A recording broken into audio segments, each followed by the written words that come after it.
How you doing, guys? Professor EDC with another BLADE-OSOPHY Sunday, and today's topic is one that is of utmost importance not only in the knife world but in every phase of our lives. And today we're going to talk about impermanence.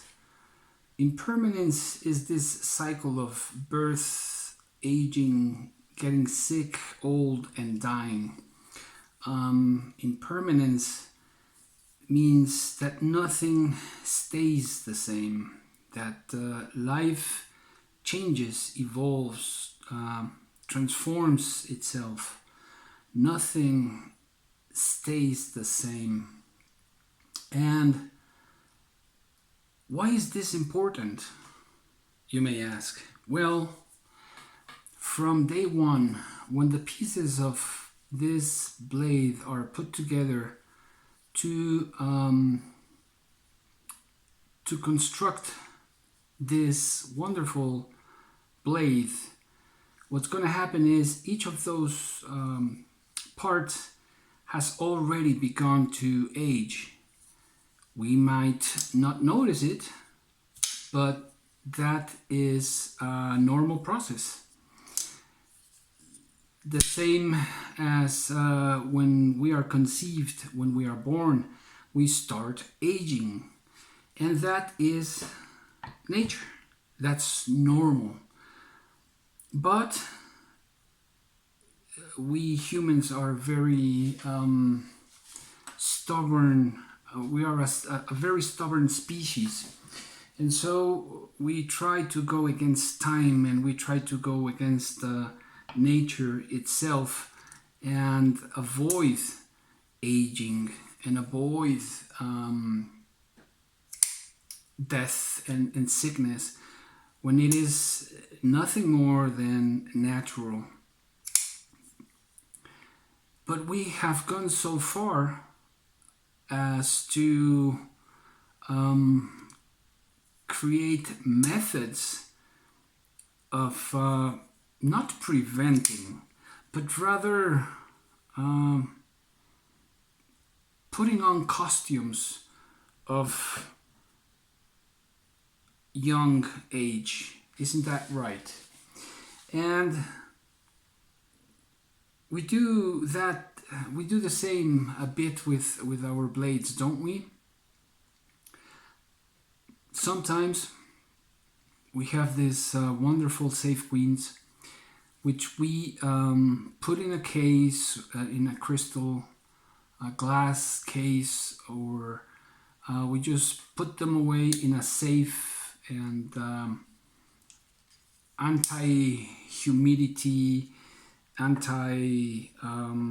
whatever, so that it becomes like an anti-aging vault.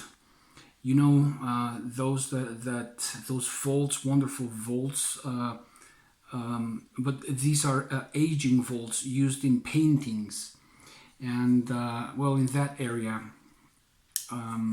But anyways, we try to stop the process, a very natural process of aging, and we are just tricking ourselves, thinking that we're not going to age, or that we can stop or slow down aging. So how do we age? How do our knives age? Well, they can age with dignity. And dignity is something that each one of us is going to define. But to me, dignity is getting to know each one of my knives, of my pieces, of my collection, and using them. And when I say getting to know them, what I mean is also discovering all those little things that make me like the knife, and those things that I don't like about the knife, but that at the same time I can overlook those small details, knowing that they are there. Don't get me wrong. This is not tricking myself. When I say overlooking is I know that they are there, but they're just part of it. Like scars, right?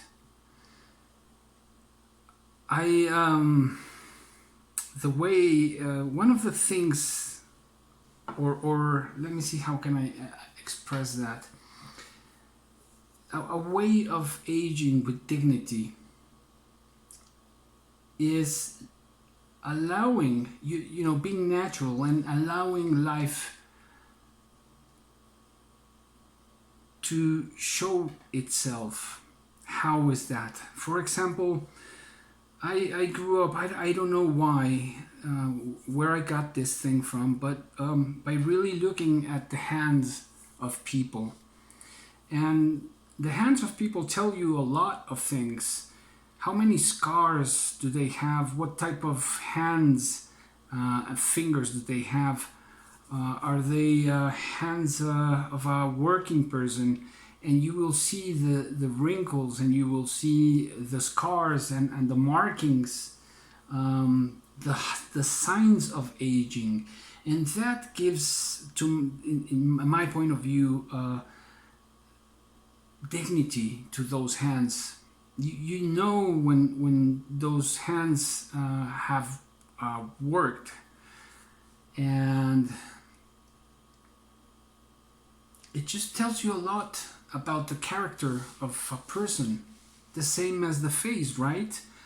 The scars, the wrinkles in the face. You can see the anger that this person might have expressed all their life, and the sadness and the happiness. Each wrinkle is different, and it's going to tell us different stories about the person, about the personality, the character of the person.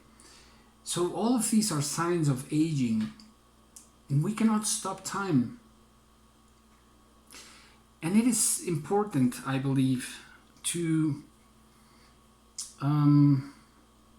take into consideration each point, and not overlook by just ignoring, but rather making it part of.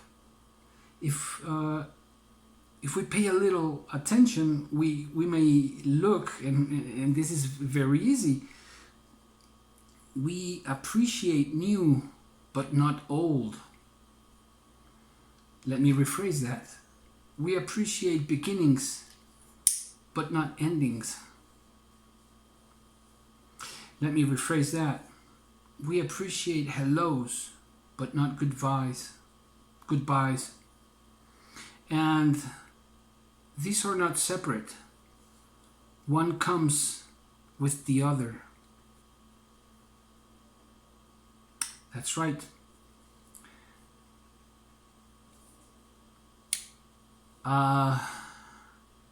Beginning, a hello comes in hand with an ending, or with a goodbye.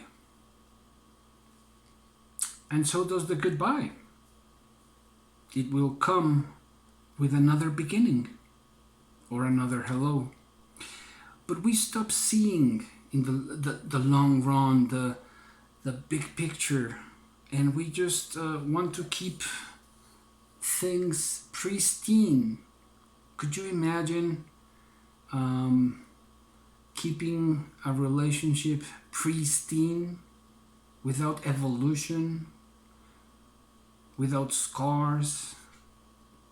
Yeah, I know it's not wonderful that we get hurt or hurt people, but it's just what it is. It is what it is.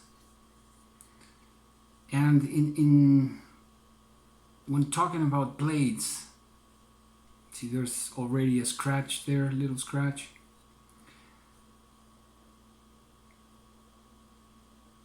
They look good, pristine, but at the same time, I'm missing all the fun of enjoying my knife. Like a good painting. I may have a Van Gogh on my wall, But if I don't stop every day and look at it and observe it and enjoy it, it doesn't matter if it's a Van Gogh or a reproduction, a cheap reproduction. But what makes the difference is if I enjoy it, right? And so one thing includes the other. They're not separate. And also another important thing is impermanence destroys illusions. When we know that we're aging and that we can die at any moment, especially talking about our knives, okay? I'm 45 going on to 46, and I don't have the activity, the outdoor activity that I used to have 2 years ago, a year and a half ago. I wish I did, but I don't. And yet my collection I have a better collection than I did before. What a waste. I wish I had that much activity again. But precisely impermanence destroys that illusion. I cannot stop and keep on wishing that things were different, but I have to do something to be able to use my blades. Because time goes by, because life passes by like lightning. So I have to stop lamenting the time gone by or the time yet to come and enjoy what I have now. And if this is what I have now, then that's enough and that's wonderful. Soon enough, you or the blade will be gone. And in many cases, the blade will still be here. And we will pass it on to the next generations. And that's a beautiful thing. And in that case, I want to pass it on. I want to pass this blade on to the next generation, full of enjoyment. A blade with character that says something about the history of the person who held it before and who is passing it on to a new generation. But blades can be lost or broken or stolen, and so can lives go by. And it's important that we learn to let go and we learn to appreciate what we have, what we are living, what we're going through, and have in mind impermanence.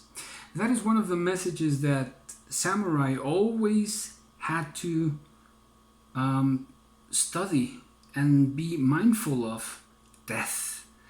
They had to be mindful of death all the time, according to the different books, teachings, codes of the samurai.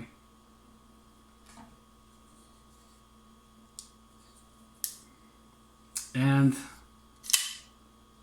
if we are able to be mindful of death, of this impermanence, wouldn't we enjoy things a bit more or a lot more? I think so. And many spiritual and philosophical traditions also believe so. That's why the teaching of impermanence. I hope you guys have a wonderful, wonderful week, and hope you enjoy the episode, and leave a comment, and so that we can discuss, keep on talking about the matter. Impermanence. Professor EDC out.